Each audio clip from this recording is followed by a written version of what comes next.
Em condições normais de temperatura e pressão, o antipetismo é maior do que o petismo hoje. O antipetismo.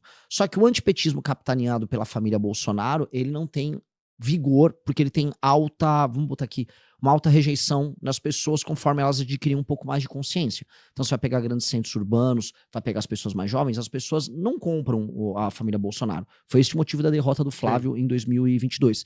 E o PT pretende fazer o quê? O PT pretende que o Flávio seja o candidato. Vocês vão reparar, a esquerda e o governo federal institucionalmente não começaram nenhum ataque contra o Flávio. Eles vão aguardar passar o período das filiações agora e depois aguardar ficar certo que o candidato é o Flávio. Aí vai vir um bombardeio contra ele. E aí eu imagino eles vão jogar no erro da família. Eles vão jogar no erro dos Bolsonaro, que é uma tática do time de futebol no contra-ataque. Vai, você falando que estão mais na bolha do futebol pra Copa, eles vão jogar aquele jogo clássico de contra-ataque. Eles não têm volume de jogo pra vencer, mas eles podem jogar no erro do adversário. E aí do outro lado, né, os adversários que estão postos aí, para eles seria muito melhor que fosse justamente um membro da família. Então, a família Bolsonaro está tentando diminuir a quantidade de erros do Flávio, estão tentando tirar o nome Bolsonaro, o sobrenome Bolsonaro, para tentar vender ele como outra coisa, fazer uma campanha mais do centrão, um cara pulando, dançando. E é isso. Né? Então, o jogo na cabeça deles é esse. Mas você acha que hoje existe uma guerra interna dentro da direita? Porque parece que, tipo assim, cara, no final das contas, só desperta a força. Todo mundo tem uma vontade de tirar o PT, só que como fica vários candidatos, ninguém se une, todo mundo querendo puxar a corda para um lado, parece que não chega a uma conclusão. Mas tem que unir? Eu que pergunto, você acha que tem que unir? Eu acho que não. Você venderia CDB do Banco Master? Não. Então por que eu tenho que vender Flávio Bolsonaro? Eu não vou vender Flávio Bolsonaro. Flávio Bolsonaro é um rachador, a família dele é uma família de criminosos. Por que eu tenho que vender um criminoso que está nos traindo o tempo todo? A gente tem que fazer voltar aqui no tempo e pegar o trabalho dele como senador. Tudo que nós estamos vivendo problemático no Brasil foi gerado por ele. O STF tem super poderes, o Brasil vive uma insegurança jurídica. Jura? Quem foi que gerou isso? Quem foi que destruiu a Operação Lava Jato, que anulou todas as provas da COAF para se salvar? Foi um pedido, uma ação do Flávio Bolsonaro com uma liminar do Gilmar Mendes. Depois ele destrói a Operação Lava Toga. Depois ele e a família trabalham o tempo todo para concentrar o poder daquilo que a gente chamava de direito ao redor da família. O Lula é solto, todas as figuras que participaram da Operação Lava Jato são soltas. Esse é um processo que a família Bolsonaro fez em comum acordo com o STF. Por isso que vocês nunca vão ver a família Bolsonaro falar nada do Gilmar Mendes. Foi o Gilmar Mendes que salvou o Flávio Bolsonaro. Então, um cara desses é um problema. E aí eu vou ficar usando o exemplo do Banco Master, que sempre é legal contextualizar onde eu tô, que vocês falam de mercado e tal. Então, assim, é como se assim, tô todo mundo vendendo o CDB do Master, então eu tenho que vender também.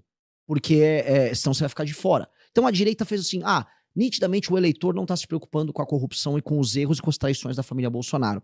Então eu meio que vou embarcar nisso. Partido Novo é um exemplo. Partido Novo foi crítico, eles pediram impeachment do Bolsonaro conosco na Avenida Paulista.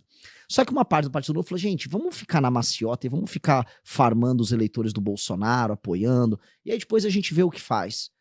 E aí eu tô vendo, né? Essa política de responsabilidade terminou agora com esse escândalo gigantesco que todo mundo tá comprado. As consequências da gente ser oportunista geram Banco Master e geram escândalo, fim hoje, a gente pode falar da República Brasileira. Então não tem que juntar. Agora, nós temos uma eleição de 2 turnos também, no fim do dia. Numa eleição de 2 turnos, alguém vai enfrentar o Lula no segundo turno. Uhum. Então, você pode ter... Eu posso usar o exemplo contrário. A maior das vitórias do Lula foi na eleição de 2002. Ele teve um grande desempenho.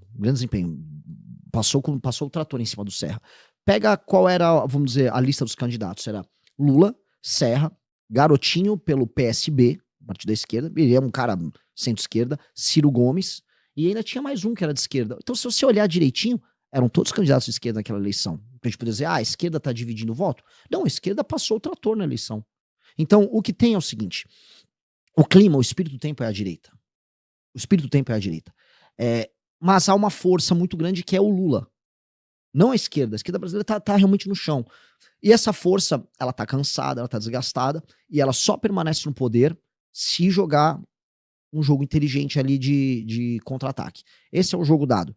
E no campo da direita, há uma paixão que tá mais presa num universo, vamos dizer, de pessoas mais velhas, que é o bolsonarismo. Vamos botar aí 15% do eleitorado. Esse 15% do eleitorado, ele é barulhento, ele é bastante alienado, ele é um petista ao contrário, que fica amando, a família Bolsonaro fica acreditando naqueles contos de carochinha deles. E esse eleitor, ele joga, vamos dizer, muita força num bloco político, que é um bloco político que não presta, é um bloco político do centrão. E isso gera danos como um todo no campo da direita, ou no antipetismo, porque você briga as pessoas mais oportunistas a se alinharem a isso, e aí você gera, vamos dizer, um sistema de incentivos a um comportamento muito ruim. Uhum. Você acha que esse bolsonarismo, ele acabou bagunçando muito o que é o conceito de direita, de verdade? É uma ótima pergunta, porque nominalmente eles são de direita e eles praticam, enquanto discurso, vamos dizer, símbolos à direita. Então eu posso até colocar eles à direita, porque você pode ser corrupto de direita, você pode ser traidor de direita, você pode ser todas essas coisas de ser de direita. Não tem não tenho nenhum impeditivo para A isso. gente pode estabelecer aqui também, na sua visão, o que é ser de direita também, né? Historicamente, o que a gente chama de direita é o defensor da ordem, e da ordem, pode-se falar da ordem política, da ordem moral, da ordem hierárquica, e a esquerda como aquela que tenta inverter ou subverter a ordem. Tá? Então a gente tem uma briga de caos e ordem, a gente pode colocar aí até o yin e yang, aquela simbologia toda. Então o bolsonarismo, ele se apropria dos símbolos da direita, sendo eles próprios, vamos dizer, brasileiros típicos na política. A gente pode colocar aí, que é o cara do centrão, o cara que tá na política para fazer um patrimônio, para ficar abastecendo determinado eleitorado. O que eles tiveram foi algo que foi muito específico dos anos 10, vamos colocar aqui, que foi o surgimento das redes sociais, e aí as pessoas se identificarem dentro dessas bolhas com seus símbolos. Por isso que quase todos esses heróis da direita no mundo inteiro surgiram nos anos 2010. Eles não vêm dos anos 2000. Eles são um fenômeno dos anos 2010, 2014, 15, 16, 17, 18... Né? Tudo surge mais ou menos ali, todos esses nomes internacionais que a gente vê. E o Bolsonaro foi essa versão no Brasil. Né? Então as pessoas começaram a fazer uso de redes sociais, e especialmente os mais velhos, isso é parecido com o Trump. Eles geram uma identificação no sentido de, meu, esse cara aqui ele é como eu, ele é que nem eu, ele fala as verdades. Porque aquela geração mais velha, a geração boomer, ela tá tendo ali sua espécie de o canto do cisne, a sua última grande tentativa política de ver sua visão de mundo interferir na realidade. Então o Trump é isso nos Estados Unidos e o Bolsonaro faz isso no Brasil, a família Bolsonaro. A questão é que o Trump, o Trump conseguiu trazer as gerações mais novas com ele. Na última eleição isso ficou bem claro. A família Bolsonaro já não consegue. Então eles ficaram muito presos no famoso tiozão do Zap, né, a tia do Zap. E aí o eleitor mais novo à direita, ele tá preso, ele tá, vamos dizer, aberto. Então você tem o Nicolas que conversa muito, a gente conversa muito com o eleitor mais jovem. Então, no fundo, se a gente olha direitinho esse desenho, eles estão administrando um ativo que vai envelhecendo e vai meio que sumindo. Né? E o futuro não é com eles. Então, eles vão abdicar, a meu ver, dos símbolos mais óbvios de direita, porque eles querem viabilidade eleitoral, será a campanha do Flávio, e eles estão completamente absorvidos naquilo que a gente chama de centrão, que é o PL, né? É um partido bilionário, você tem uma estrutura que toda eleição tem mais de 1 bilhão, né, à disposição, a cada 2 anos eles torram 1 bi, e todo ano são centenas de milhões de fundo partidário. Fora os negócios que os caras fazem. Então você tem um universo que é muito sedutor, e eles já estão completamente comprados nesse universo sedutor. Então, né? Você vê que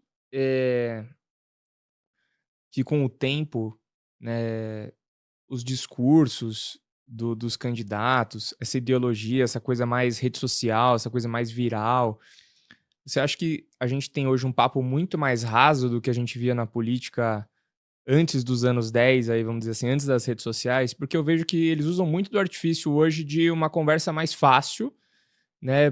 Se prendem até em pautas de ideologia, porque, cara, isso fica muito mais fácil da galera entender as coisas, né? Em vez de eu conversar sobre a economia do Brasil e eu falar sobre, cara, sei lá, sobre família ou sobre a luta LGBT, fica mais fácil, né?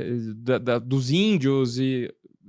Como que você vê isso? Você acha que o negócio foi ficando um pouco mais raso e mais indo para esse lado da ideologia mesmo? Vamos botar assim, a distribuição da inteligência e do conhecimento, ela é desigual, né? Ela é como se fosse uma pirâmide.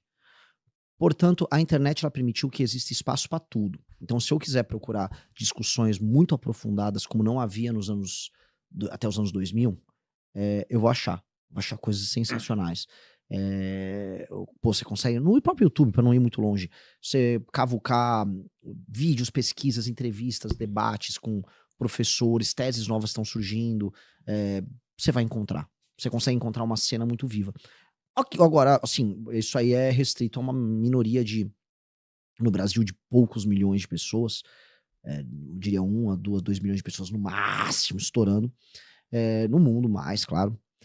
Só que aí você também, como ela é democratizante, as redes sociais, ela faz com que uma massa gigantesca de pessoas consuma conteúdo imbecilizante, né? Que é natural. As pessoas consomem conteúdo de massa. As pessoas assistem Big Brother, porque é um produto de massa. As pessoas, sei lá, vão ouvir pisadinha, coisas assim, né? Porque é um produto de massa. Sim, é fácil, né? Fácil de consumir, né? E aí, o problema é que isso bate na nossa cara muito mais fácil, porque as redes sociais te permitem interagir com esse mundo pop o tempo todo. Ele tá na tua cara o tempo todo. E você, por mais que você tente se isolar do mundo, construindo alguns conteúdos melhores, você não consegue. Então, é uma dádiva que vem com uma maldição. Então, você consegue ter camadas de discussão. Hoje, para você produzir política, você tem que criar as camadas dela. Então, nós fazemos assim. O topo nosso, a gente tem uma revista impressa, que não tem nem conteúdo online. A pessoa paga, faz assinatura, para ler um material de ponta nosso, para entender sobre o mundo, sobre o passado, sobre o futuro. Beleza. A revista Valete tá lá. Agora, eu tenho que ter criadores de conteúdo nosso fazendo rios diários. Eu sou pré-candidato, tenho que fazer rios o tempo todo. Tenho que fazer 5, 6 vídeos por dia para me tornar mais conhecido. Não vou vender a mãe nos rios, mas tem que ser popular. Né? Você tem que ficar conhecido, não tem muito o que possa ser feito. Né, tento criar para as pessoas a jornada da base ao topo. Não que todo mundo da base vá pro topo, isso não existe. Nem tem como.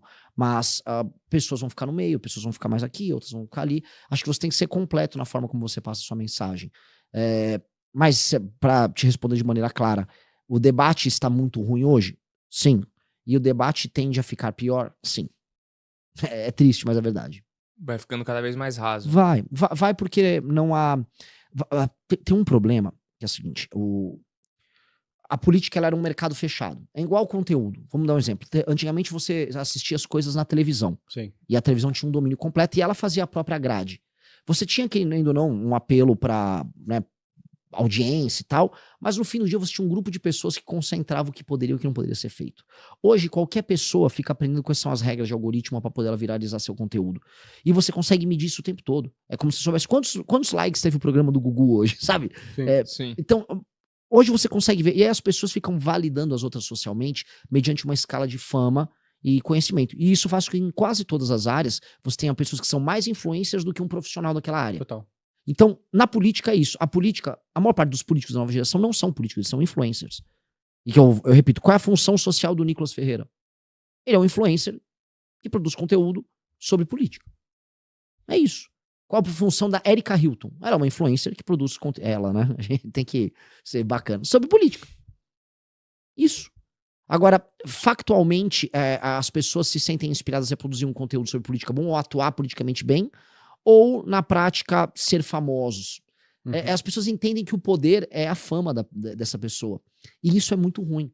Porque aí todo o sistema de incentivo é para que a pessoa crie conteúdos imbecilizantes, reduzam a prática política a criar conteúdo, e aí nada transforma a vida das pessoas. Então, repara, um político de direita que não cria nada, a função dele é torcer para ter sempre uma confusão no dia, para ele poder ter uma pauta para gravar. Sejamos honestos, eu sou um político de direita. De esquerda também, os do PSOL são todos assim. No dia ele tá, hoje não teve nada, hoje não aconteceu nada. Porque os caras querem gravar. A função social de um político é gravar. A maior parte dos gabinetes dos políticos de direita e de esquerda no Brasil são estúdios. Estúdios de gravação. Então ele fica lá, grava um vídeo, tô indignado, ó a esquerda aí que hipócrita, olha, essa direita é fascista. É isso. E a gente tá pagando por isso. Essa é uma sensação muito ruim que dá. Que é uma sensação de que não vale a pena você trabalhar. O Kim Kataguiri, a gente citou ele no começo, ele trabalha igual um cachorro. Agora, as pessoas dão mais valor se um deputado grava um vídeo, se for de direita, olha só, Xandão, vagabundo, acabou. Sério, o Farrur, eu nem tenho nada com ele, eu achei um sujeito engraçado, um cara com bigodão lá do Paraná, um policial. Ele ficou gravando uns vídeos, workaro, seu safado, aí ele ficou fazendo umas musiquinhas. Milhares, assim, de curtir milhões de views pra nada. Então, a política, vamos dizer, isto aqui fez a política se tornar um negócio muito de retardado. Muito. E a gente precisa mudar isso. A gente fala muito em reforma política pra mexer com corrupção, pra mexer com, com o impacto do centrão. Só que e o impacto dos caras que nem estão envolvidos nos escândalos de corrupção? Que eles só tornaram a política uma grande imbecilidade. Erika Hilton, acho que é um exemplo. Imagina você ir pra uma comissão da mulher só pra ser afrontosa. Eu sou afrontosa, eu sou uma trans na comissão da mulher. Pelo amor de Deus, isso é muito estúpido. Então, como assim, realmente precisa mudar. Eu tenho algumas ideias pra mexer nisso, mas definitivamente ser famoso não tem que ser um qualificante para você ser um político. Não deveria, em nenhuma medida. Gostou do vídeo? Então se inscreva no canal e deixe o seu like. Esse apoio faz toda a diferença para continuarmos trazendo mais conteúdos. Te vejo no próximo vídeo.